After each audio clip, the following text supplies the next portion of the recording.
¿Alguna vez te has quedado en completa oscuridad?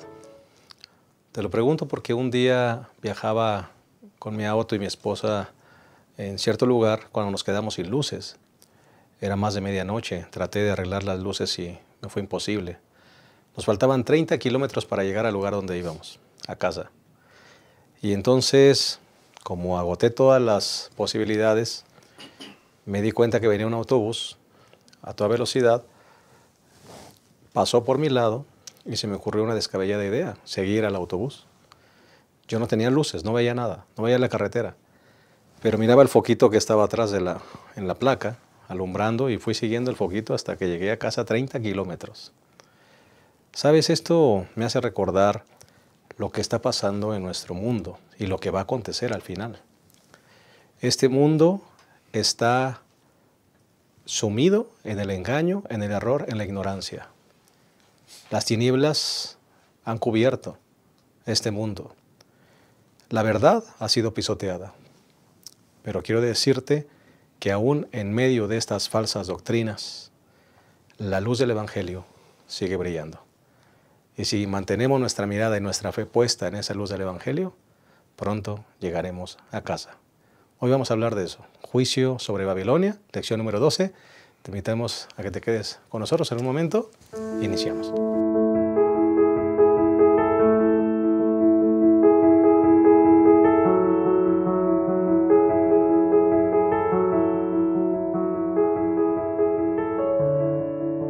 Gracias por estar con nosotros. Es un gusto para nosotros que estés en este repaso, y también agradecemos a nuestros dos colegas que estarán con nosotros. Damos la bienvenida al pastor Alejandro Medina Villarreal, vicepresidente editorial de nuestra casa Gema Editores. Nos da mucha alegría que estés con nosotros, pastor. Muchas gracias. Un saludo para todos. Muchas gracias, pastor Abraham Ramírez, nuestro pastor y doctor, y base de este comentario. Gracias, pastor. Pues listos para estudiar la lección de esta semana. Claro que sí. El bosquejo de esta semana, el primer punto es disfrazado para engañar, el segundo, propósitos del sistema engañador, y el tercero, la caída final de Babilonia. Si les parece bien, sin más preámbulo, vamos a hacer una oración para iniciar nuestro repaso. Cariñoso Padre, ayúdanos para que al exponer las ideas de este repaso de la lección, podamos ser guiados por tu Espíritu Santo. Y que aunque este mundo esté cubierto en tinieblas, Señor, del engaño y del error, la luz del Evangelio pueda seguir brillando en nuestras vidas y haga que nuestra fidelidad aumente y pronto estemos en casa con nuestro amado Jesús. En tu nombre lo pedimos. Amén. Bueno, vamos a comenzar con esta lección, juicio sobre Babilonia. Ya estuvimos analizando la semana pasada estas plagas que vendrán, pero ahora se abre un espacio para hablar un poquito sobre Babilonia. ¿Quién es Babilonia? ¿Cuáles son sus propósitos? Y la caída final de este sistema que está representado por un imperio también. Pastor Medina.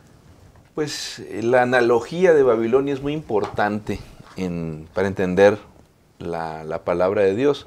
Hay que recordar que cuando se habla de Babilonia, pues este imperio ya había caído hace mucho tiempo. Es decir, ya tenía por lo menos unos 6 siglos de haber desaparecido. ¿Y por qué la Biblia utiliza la analogía de Babilonia para referirse al tiempo del fin? Es muy importante conocer, me va a permitir hablar un poco de la historia de Babilonia. Esta ciudad fue fundada por Nimrod, de acuerdo con Génesis 10:10, y probablemente fue la primera ciudad-estado del mundo. Estaba ubicada en el valle de Mesopotamia y fue una de las primeras ciudades en fundarse después del diluvio. Llegó a ser también uno de los principales centros de astrología de su tiempo. Y aquí empiezan las cosas interesantes. Babilonia era un sitio donde la hechicería, la astrología era fundamental. Incluso los profetas del Antiguo Testamento, ahí en Isaías 14:4, asociaban al rey de Babilonia con el propio Satanás. Experimentó su primer esplendor, su primer ascenso en importancia al llegar a ser la capital de Babilonia, a la que perteneció el famoso Hammurabi, por ahí del 1750 antes de Cristo. Y posteriormente la ciudad permaneció como un respetado centro cultural y religioso del mundo. Pero entró en decadencia debido a los vecinos del norte, a los asirios, a quienes se rebeló en varias ocasiones. Sennacherib la destruyó por completo en el 689 a.C., pero pensando que ya había acabado con ella, pues Babilonia volvió a tomar fuerza. Y en el 626, Nabopolázar, que es el padre de Nabucodonosor, el que se menciona en la Biblia, funda el reino independiente de Babilonia, y la ciudad pues vuelve a ser la capital de la nueva monarquía. En la historia se le llama Imperio Neobabilónico, que es el que más se presenta en la Biblia, y alcanza el esplendor con Nabucodonosor II, el que sale en el libro de Daniel, quien reconstruye el palacio, además de añadir jardines colgantes, la famosa muralla, que tiene 100 metros de alto por 25 de ancho. Ahora bien, en Babilonia vivía gente de todo el mundo. La ciudad se caracterizaba porque era un espacio donde había credos de diversos lugares. Y tal vez este es el elemento más importante por lo que la Biblia la menciona. Era una fusión de creencias. Babilonia era una fusión de creencias con el objetivo de servir al rey. Es decir, ahí había gente de todo el mundo y era símbolo de poder, de riqueza, de opulencia, que le dieron el tinte a Babilonia. Es decir, nadie pensaba que Babilonia fuese a caer en manos de los enemigos. Babilonia era el símbolo de la estabilidad y de la eternidad. Así que cuando la Biblia dice que en el tiempo del fin habrá una Babilonia mística, o habría una Babilonia mística, quiere decir que de alguna manera sería una confabulación de poderes políticos, religiosos y de carácter comercial que se establecerían en contra del poder de Dios y de los planes de Dios para este mundo. Ahora se convierte, digámoslo así, en un sistema. Esto que sucedió en el pasado volverá a repetirse, de alguna manera. Así es. Así es. En el tiempo actual es muy fácil que estas cosas sucedan. Es decir, los países están organizados hoy como bloques comerciales, incluso para organizar la vida. La palabra más común para referirse a la organización del mundo actual es la globalización. Es decir, tenemos un mundo globalizado, donde todos compramos la misma ropa, vemos las mismas películas y más o menos andamos con las mismas ideas, y pues el Internet ha unificado al mundo. El tema de Babilonia entonces tiene que ver con que habría un momento en la historia del planeta en la que todo el mundo estaría conducido por un poder político religioso que se opondría al Señor. Correcto. ¿Pastor Abraham? Sí, pastor. Se presenta a una mujer ramera en Apocalipsis 17:1. Dice, entonces vino uno de los 7 ángeles que tenían las 7 copas y me dijo, ve y te mostraré el castigo de la gran ramera que está sentada sobre muchas aguas, ¿no? Así como el pastor ha mencionado que la Babilonia histórica, ¿verdad?, era alimentada por la afluencia del río Éufrates, las aguas de ese río pues les servía para el cultivo y para el consumo personal de los habitantes de esa ciudad, así que el Éufrates era muy importante para Babilonia. Si nosotros lo llevamos al lenguaje profético, sabemos que las aguas representan a naciones, gente, población.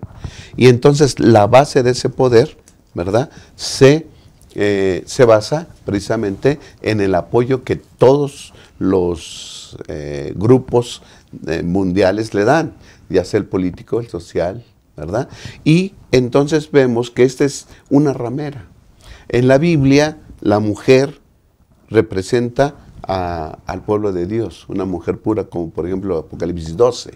Y si esta es una mujer ramera, entonces nos da la idea, es la imagen de una religión falsa.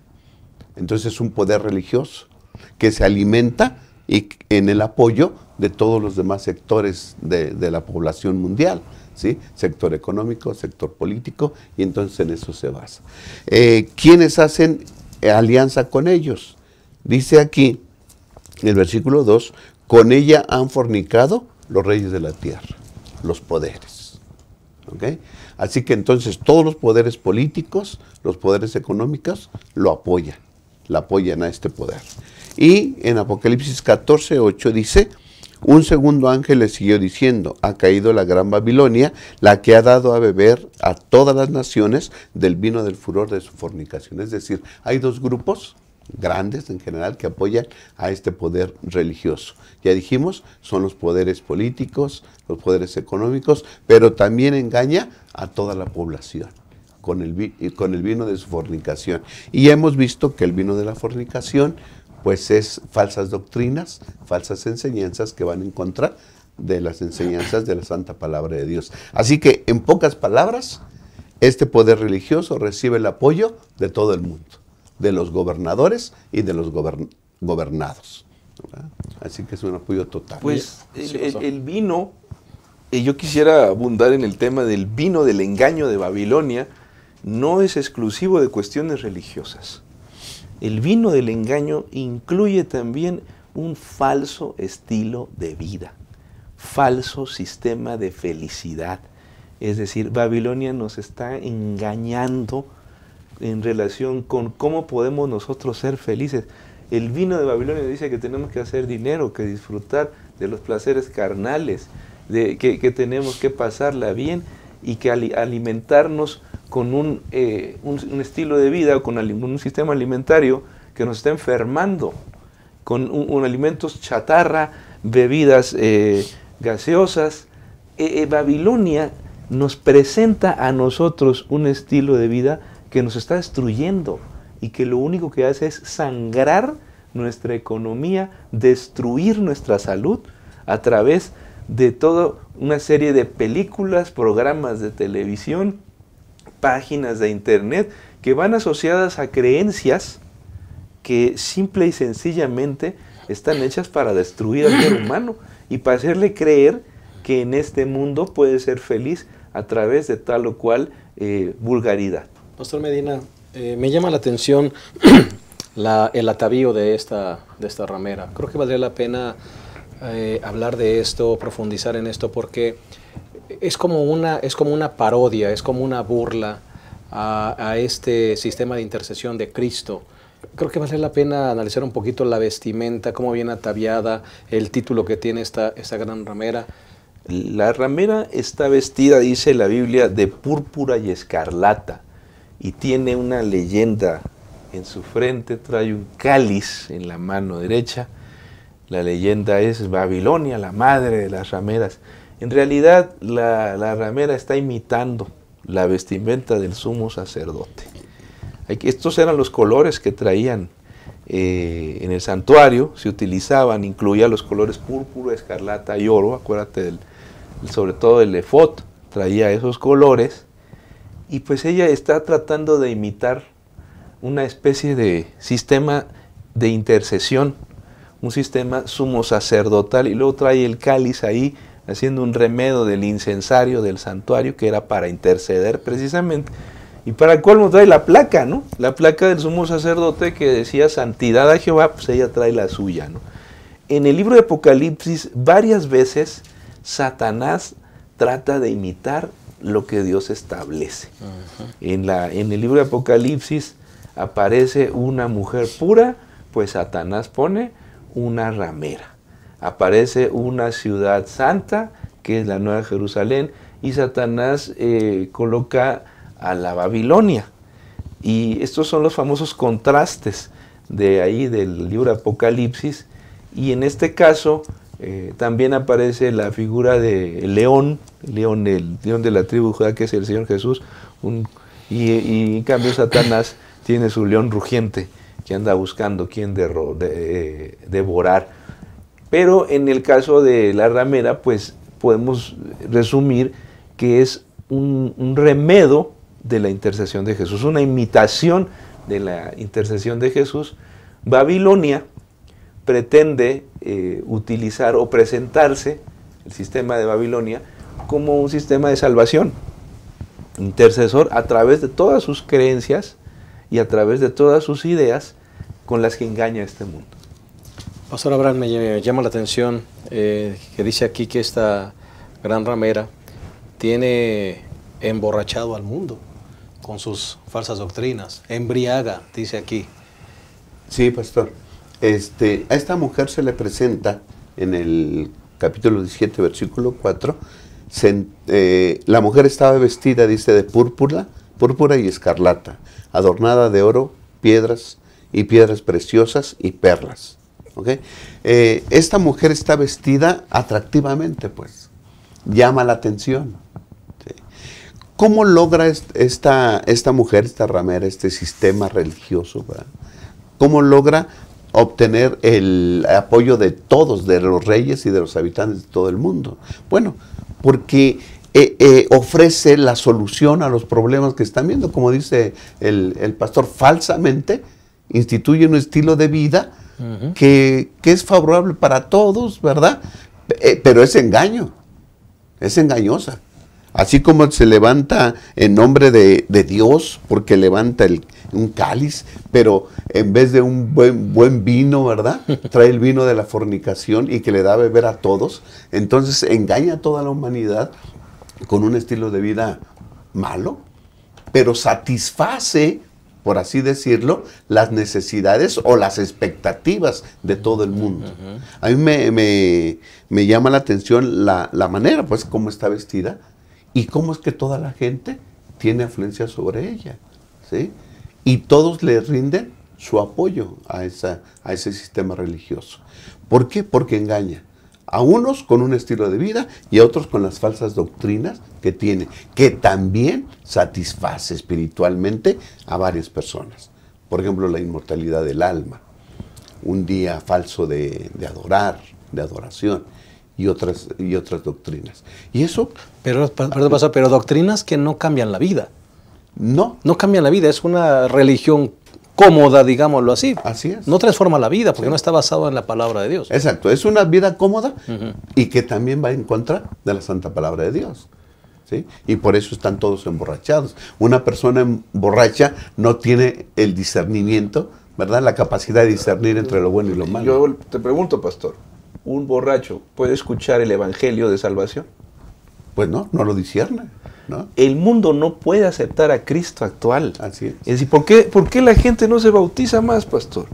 ¿Por qué la gente cuando predicamos el evangelio nos gastamos y nos matamos predicando y la gente no se entrega al Señor? Y nosotros en nuestro lenguaje decimos, es que es muy duro este lugar, es que está enajenada con el vino de Babilonia, emborrachada, y por más que le hablas, no reacciona.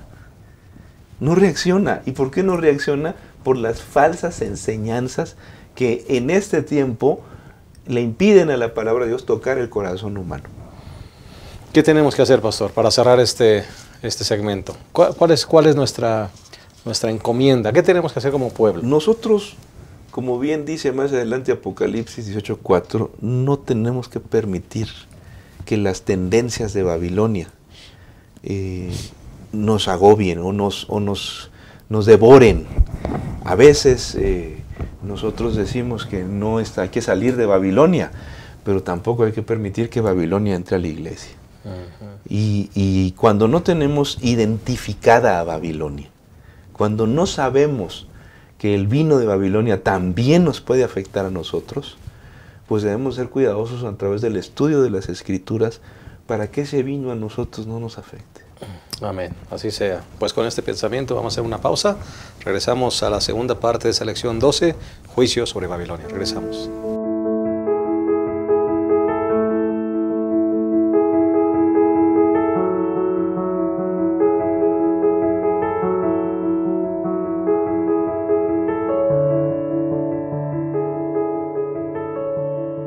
Estamos de vuelta, estamos analizando la lección 12, Juicio sobre Babilonia.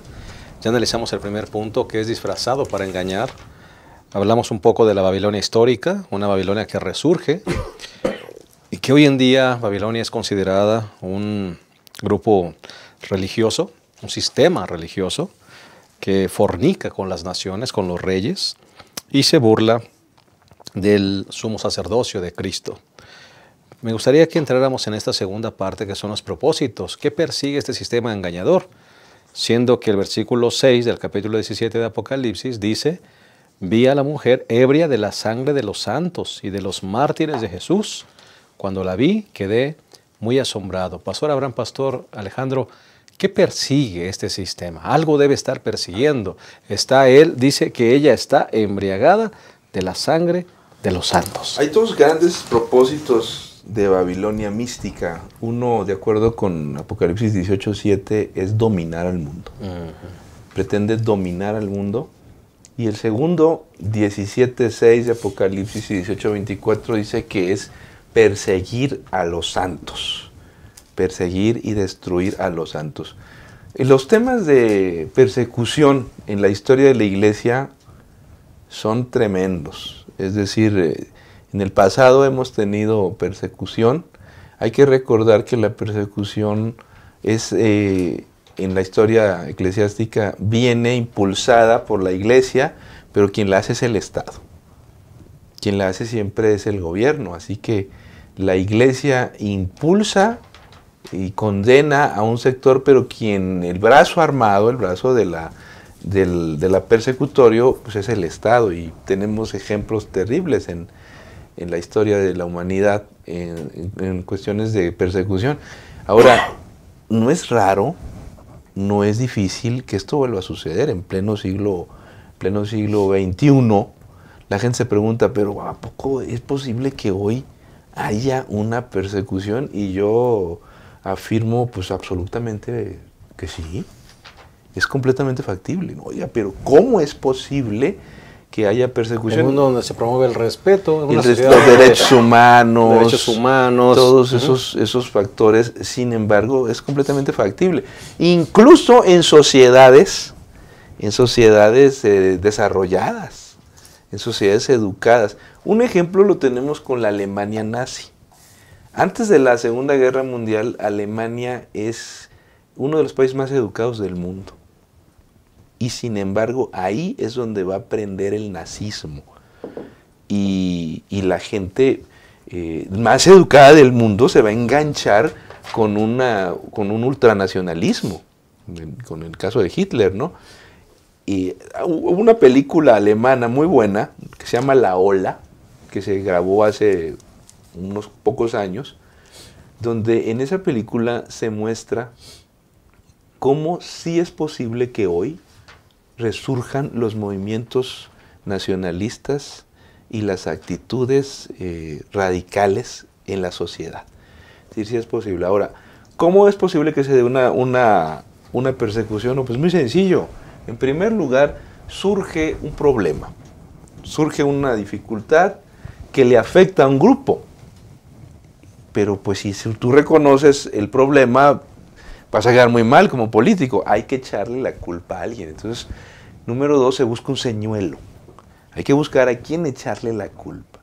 Cuando ya tienes detectado a quién echarle la culpa, por lo general ese señuelo tiene que ser un grupo o una persona rara, que hable diferente, que tenga otro idioma, que la apariencia física, que sea un extranjero, para echarle la culpa del problema. Es decir, aquí la culpa de esto son los extranjeros, son los de ese barrio, son los que no son de aquí. Así habla generalmente la gente intolerante. Y en tercer lugar, ya cuando lo detectaste, ahora ya le vas a echar la culpa, le avientas a la prensa o le avientas a alguien que elabore acusaciones más o menos coherentes. Y los empiezas a acusar de esto, les haces historia, los investigas, y cuando ya aplastaste su imagen, entonces vas y le preguntas a la gente. Es decir, a ver, ¿qué piensan de este grupito? No, pues todo el mundo enajenado con los medios de comunicación opina que los aplasten y que los destruyan. Ese ejemplo lo tenemos repetidas veces en años recientes, pero repetidas veces, con gente que tiende a pensar que tal o cual grupo o sector, llámese los hispanos, los afroamericanos, los árabes, los musulmanes, o personas o iglesias en particular, o grupos que la prensa simplemente te los plantea como que son los malos de la película y se acabó, ¿eh? y ahí se acaba la historia de ellos. Ahora, hoy es muy fácil hacer eso gracias al Internet. ¿Sí? La gente se cree todo lo que sale en Internet y en la tele. Entonces, es cada vez más fácil establecer un criterio universal en contra o a favor de una persona. En contra o a favor, es decir, hoy estamos muy cerca. ¿Cuándo podría ocurrir una persecución?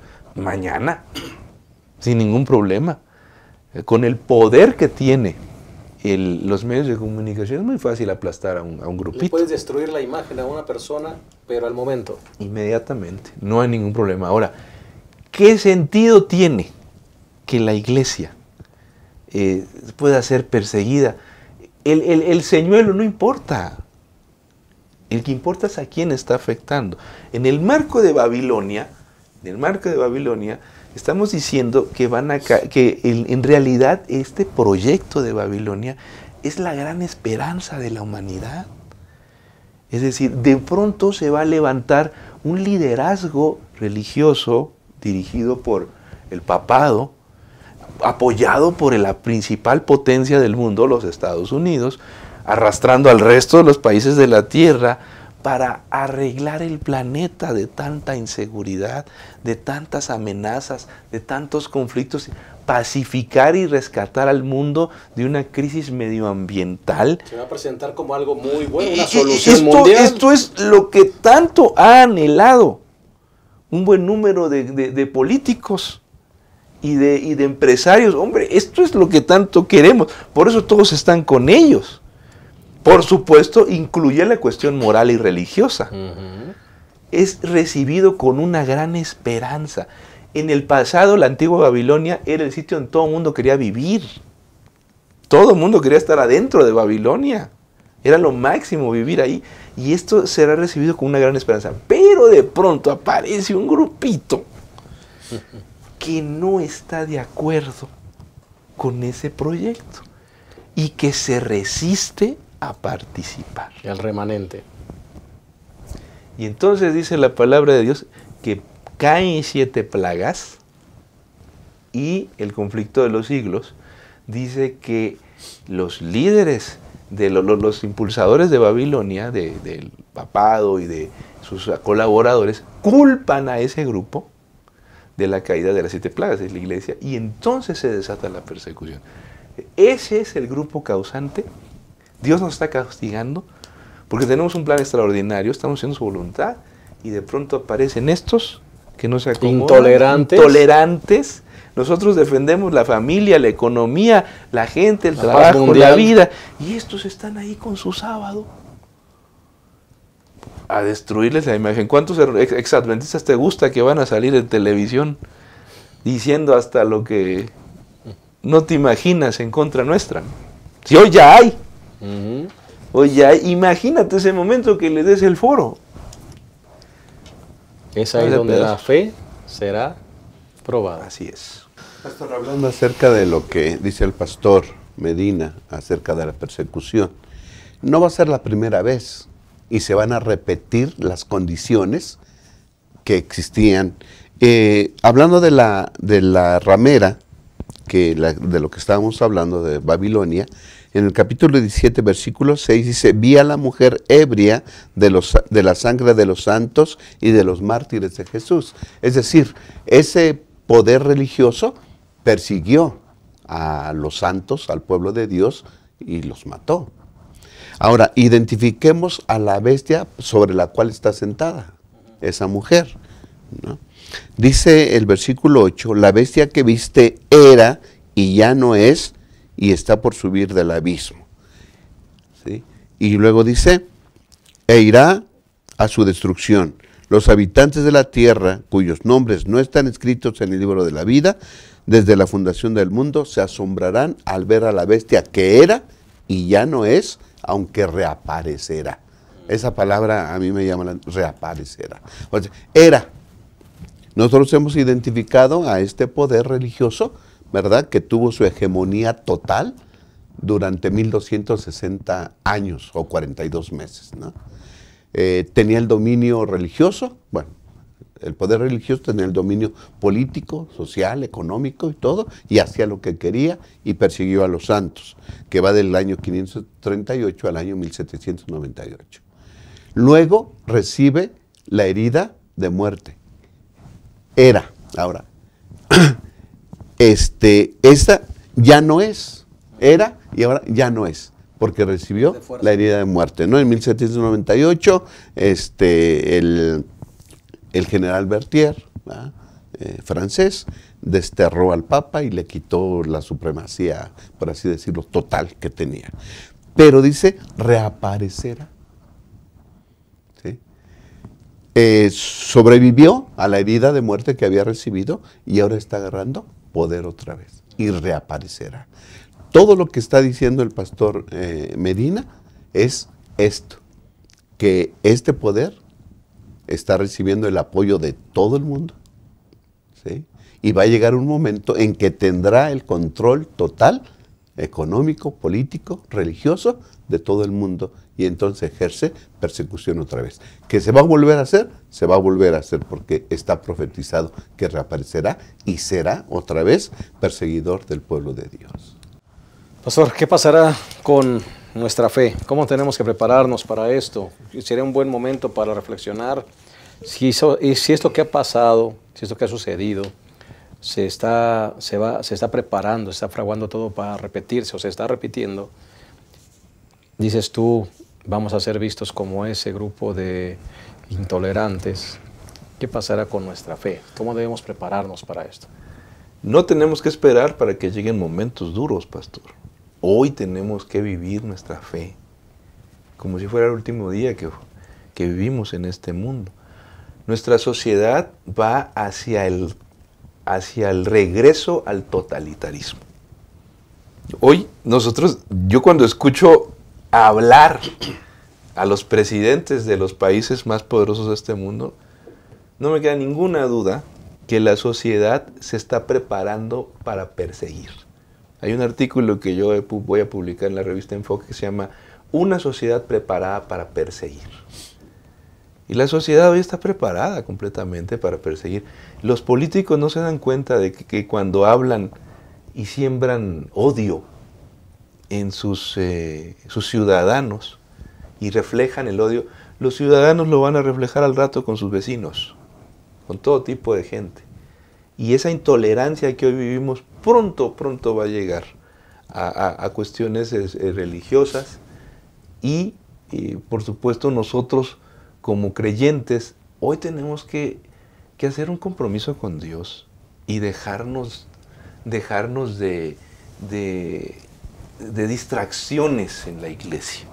Estamos viviendo un momento muy serio, hermanos, un momento muy serio que Jesús advirtió cuando se refirió en Mateo 24 que aún los santos podían ser engañados, que aún los santos iban a caer si no estaban bien cimentados en la fe. Nosotros estamos viviendo una época de engañadores dentro y fuera de nuestra iglesia. Estamos viviendo una época que nos está demandando vivir a la altura de los acontecimientos que están sucediendo. Por eso hoy no hay tiempo de estar distraídos, de estar cavilando entre dos pensamientos, como dijo Elías a los hijos de Israel. Hoy es tiempo de estar del lado del Señor porque los tiempos se cumplen y se van a cumplir. Pastor, conectados con Cristo, estudiando su palabra, viviendo un estilo de vida diferente, no dejándonos contaminar también por todo lo que nos rodea, viviendo realmente una vida de testimonio, pastor. Yo siempre he pensado, cuando un joven, estoy pensando en los jóvenes, un joven, su estilo de vida se diluye en el mundo y en la sociedad, algo está haciendo mal, porque un estilo de vida conforme a la palabra tiene que brillar. Pues si está bebiendo el vino de Babilonia, no va a entender el tiempo del fin. Si está embriagado con el vino de Babilonia, aun que sea adventista del séptimo día, ¿qué va a pasar? Que te están sucediendo los eventos finales y ni cuenta te das. Que el Señor está enviando sus mensajes y ni cuenta te das porque estás embriagado. Estás metido en asuntos, como dijo la parábola del sembrador, estás buscando dinero, las preocupaciones de este mundo te absorben y no dejan crecer la semilla. No dejan crecer la semilla. Vamos a hacer una pausa con ese pensamiento y regresamos a la tercera y última parte de esta lección 12, juicio sobre Babilonia. Regresamos. Fuego santo de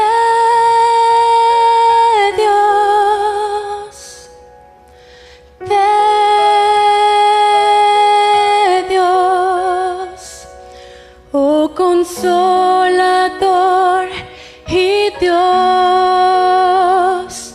danos hoy de tu poder, fuego santo de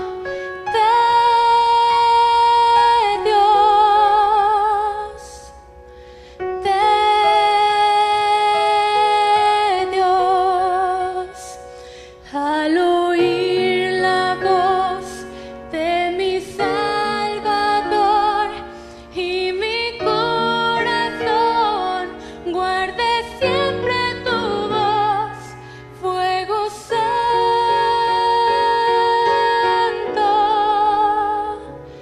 de Dios.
¿Listo? Bien, estamos de vuelta, estamos llegando a la tercera y última parte de esta lección número 12, juicio sobre Babilonia.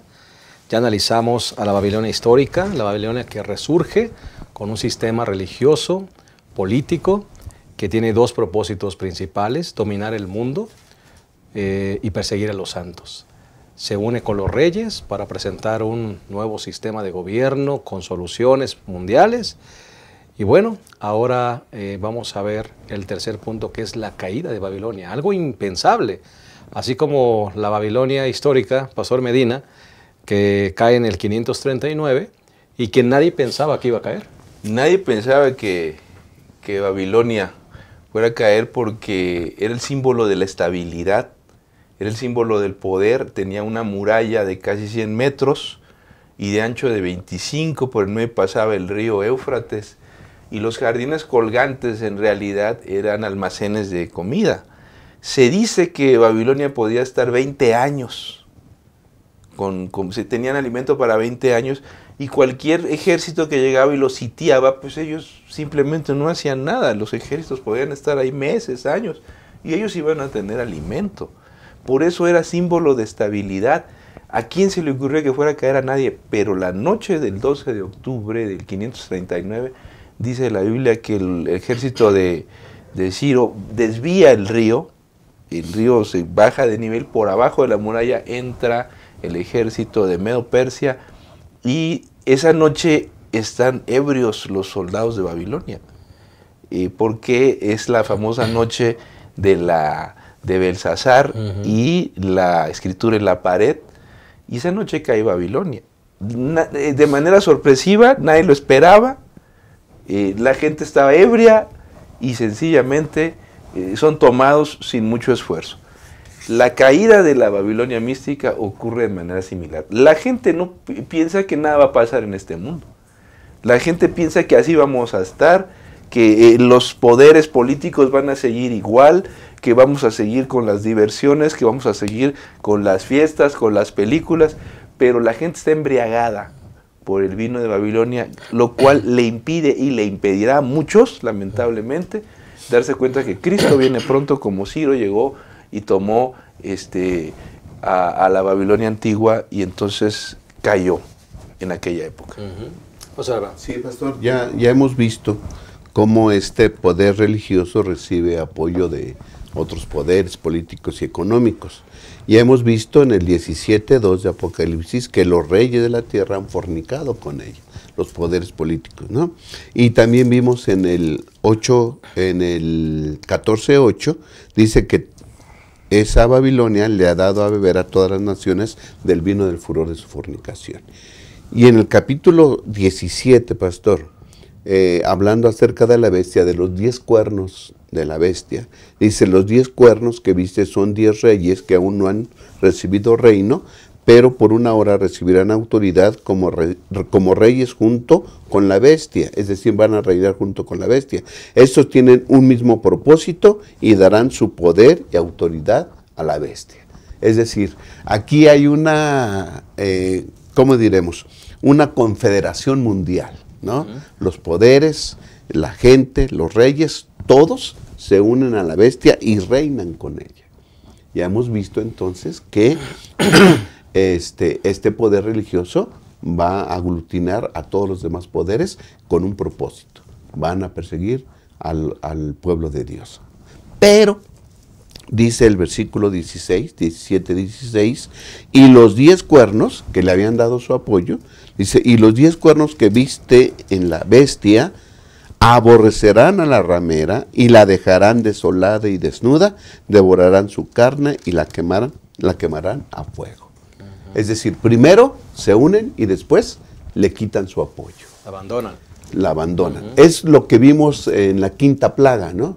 El secamiento del Éufrates. El secamiento del Éufrates, ¿no? Cuando la quinta plaga cae sobre el trono de la bestia, ¿sí? Y entonces sufre la bestia las mismas consecuencias que los demás, que cae sobre ella la plaga, entonces todos se dan cuenta que no es la solución. Y le abandonan, le quitan todo su apoyo. Se seca el Éufrates, ¿verdad?, para que vengan los reyes del oriente, que sabemos que es el Señor Jesús y sus ángeles. Y entonces aquí también el capítulo 17 dice que los reyes le quitan su apoyo. Y así es como cae Babilonia. ¿Por qué? Porque ya no recibe el apoyo de todos los que tenía engañados y borrachos. Correcto. Pastor Medina, yo creo que es un buen momento también para analizar que esta falta de apoyo, dejar abandonada a Babilonia, prepara, y vimos la semana pasada, prepara esta última batalla del famoso Armagedón. Sí, en realidad el abandono del poder de Babilonia es cuando los poderes políticos, los empresarios, todos los que han apoyado el sistema se dan cuenta del engaño.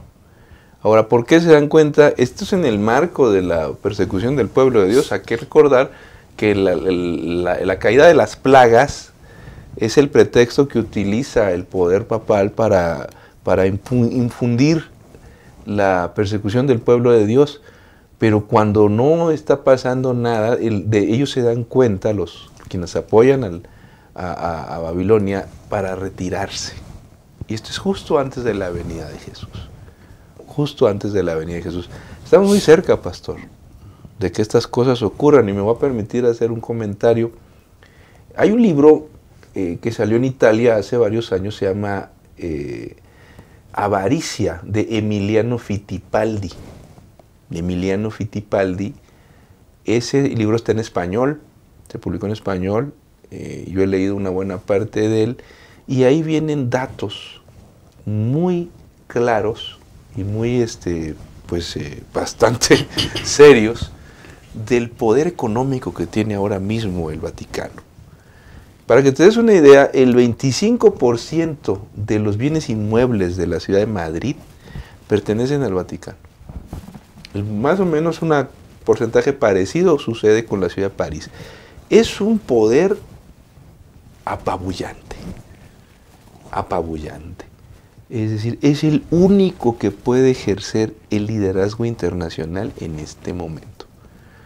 Y de la mano de los Estados Unidos, el poder político, el poder civil, la Biblia dice que la alianza de ambos va a encauzar el futuro de este planeta, que no va a ser mal visto, no va a ser mal visto, pero llegará un momento en que el mundo se dé cuenta de que ese no es el camino. También quisiera agregar que cada vez que el poder religioso se une con el poder político, sucede una cosa que se llama intolerancia. Los religiosos no estamos, los líderes religiosos no estamos para ocupar puestos políticos, ni para andar en movimientos de ese carácter, porque los líderes religiosos somos parciales. Estamos del lado de Jesús, estamos del lado del Evangelio, y no es aconsejable que nosotros andemos en cuestiones políticas, porque cada vez que la iglesia se une a un poder político, se pierde la libertad, y hacia allá vamos. Correcto, pastor. Pastor, ahora hemos visto todo el poder que tiene la Babilonia, esta ramera que se sienta sobre la bestia y que engaña y le da a beber del vino de su fornicación a las naciones.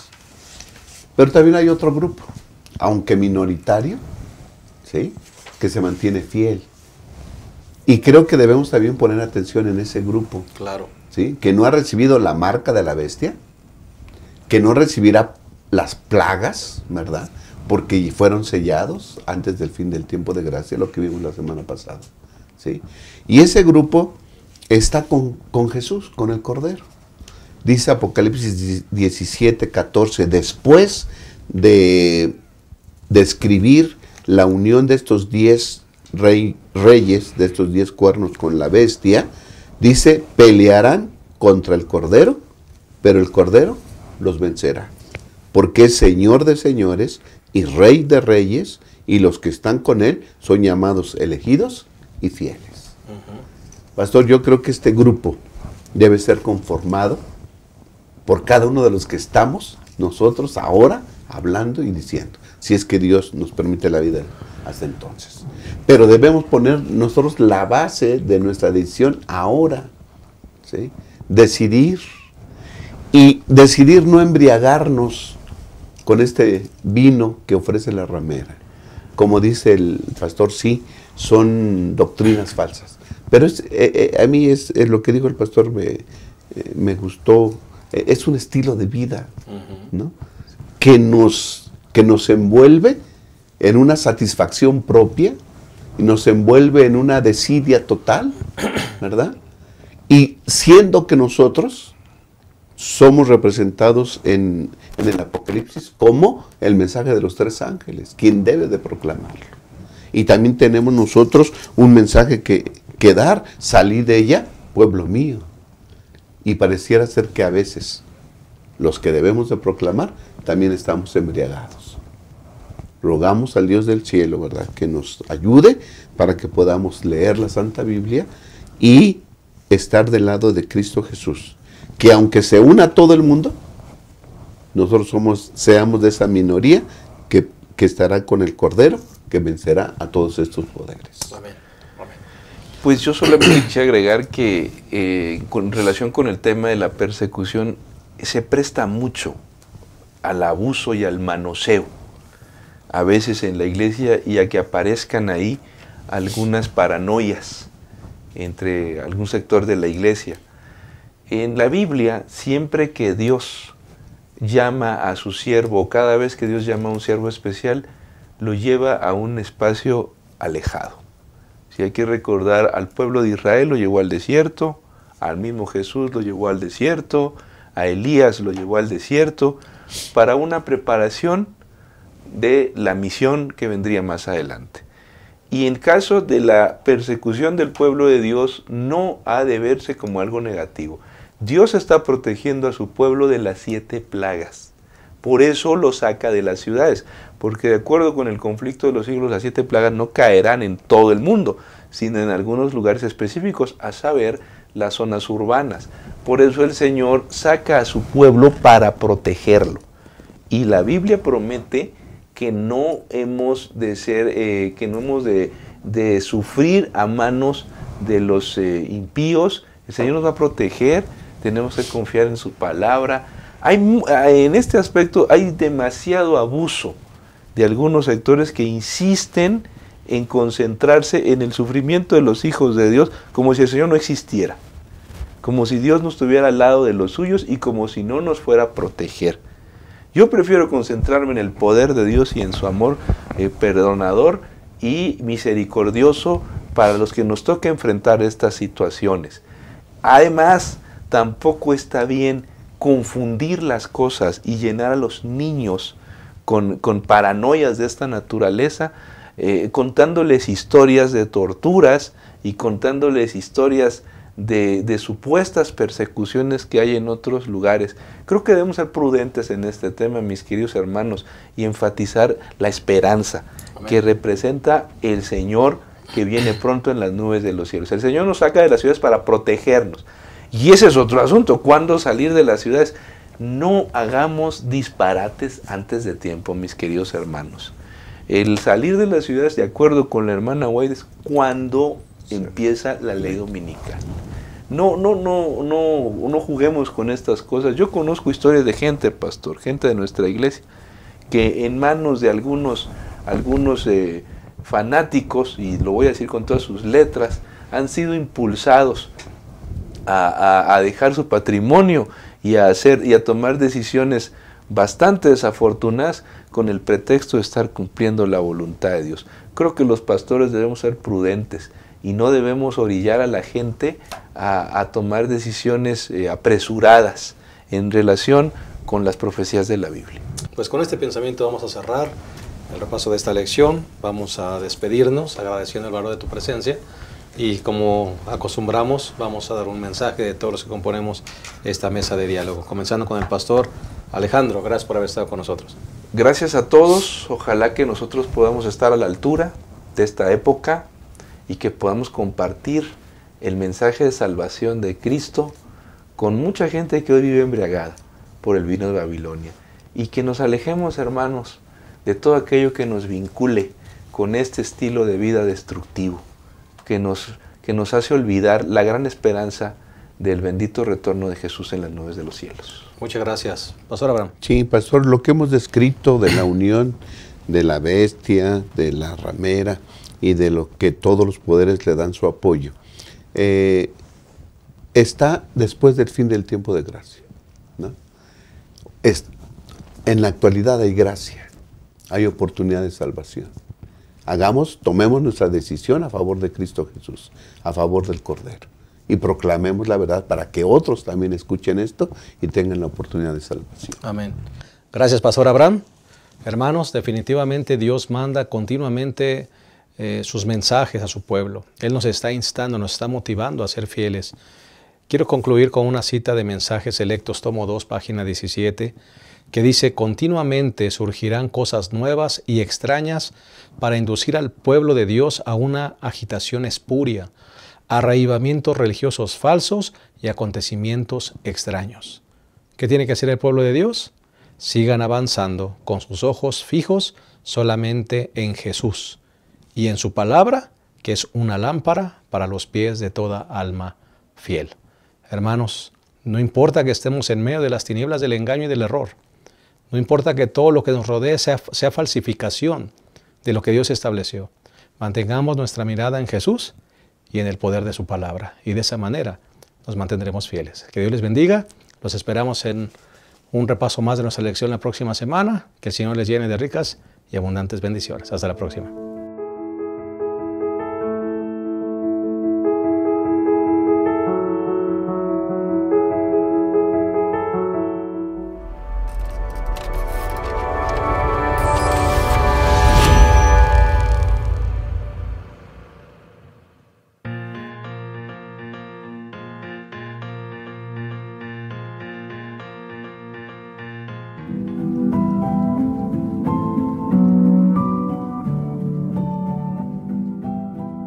Hace unos 10 años, poco más, yo empecé a predicar un sermón sobre Sansón y lo elaboré, lo prediqué en varios lugares de México, incluyendo los Estados Unidos. Recuerdo mucho Nueva York, haber estado en una iglesia en Nueva York y predicar este sermón y causar un gran impacto, sobre todo entre los jóvenes.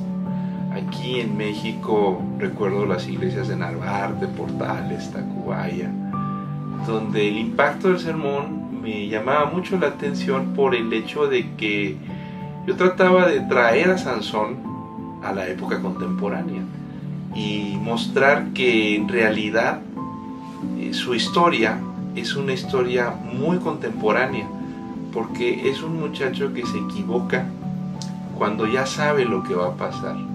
Es decir, es una crónica de una muerte anunciada.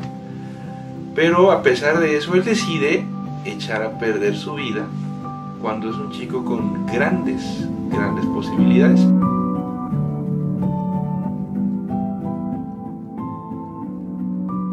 Yo escribí este libro, El Chico de las Fiestas, porque la lectura es una forma de llegar a más gente.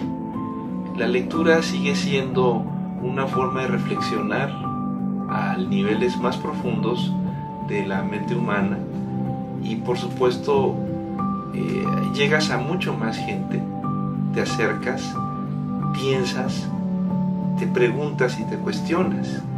En el sermón yo podía llegar a un grupo muy reducido de personas a pesar de grabarlo con video. Sí se puede llegar, pero el libro te hace pensar.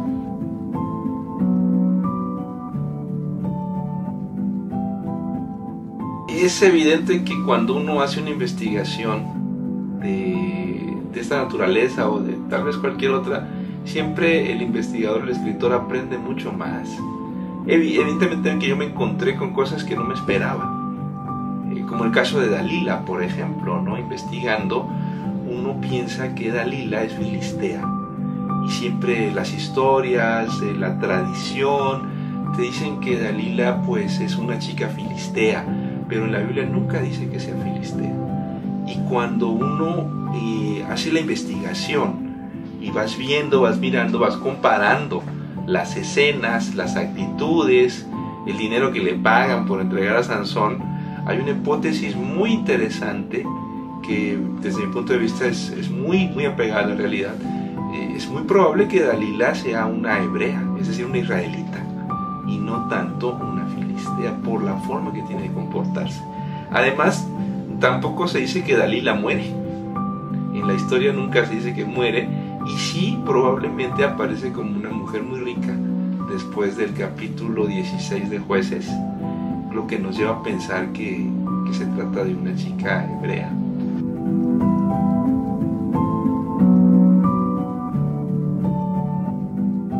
Pues en la tradición bíblica siempre hay cuestiones que uno tiene que desafiarse.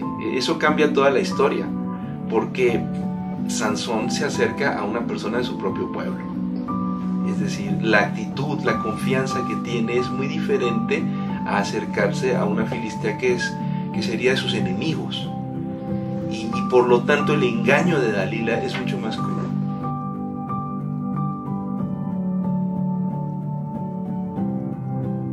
Si tú lees este libro, te aseguro que si tomas los 2 primeros capítulos ya no lo vas a soltar, porque es una lectura muy sencilla, es una lectura amena, el tamaño de la letra, el tipo de papel. Nos hemos preocupado para que disfrutes de una buena lectura y que aprendas mucho a cualquier edad. Si tú eres un chico, un joven, una señorita, una persona mayor, disfrutarás mucho y aprenderás mucho leyendo este libro.